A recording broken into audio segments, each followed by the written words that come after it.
So now let's see how we can work around with the notification options for calendar events inside of Google Calendar.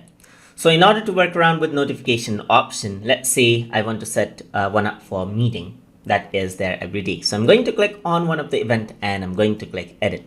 So over here by default, you can see that the notification pop-up is there for 30 minutes before each of the meeting right here. You can set that out to 10 minutes, and what happens is that before the event, the notification pops up in Google Calendar.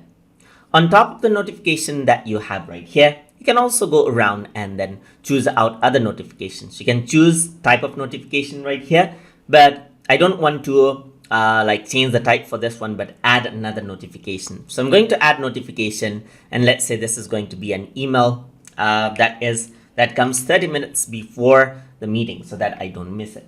So this way I got two notifications right here. You can add more notifications as you wish, as many as you wish. So let's say for this one, I want the email 1 day prior to the meeting. So in that case, you can see that the email is 1 day prior. You can keep on adding notifications just like this, which is 20 minutes prior, like 1 minute prior, 1 minute, or like 30 seconds, or whatever you like, you can keep on adding.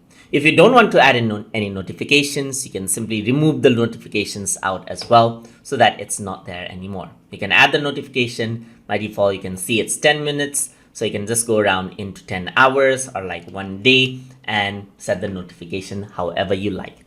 And the notification is similarly sent out to all of the members, that is the guests that are included in the event as well. So that is how you can work around with the notification options inside of Google Calendar. So hope you guys learned something as always. And as always, please like, comment, share, and subscribe.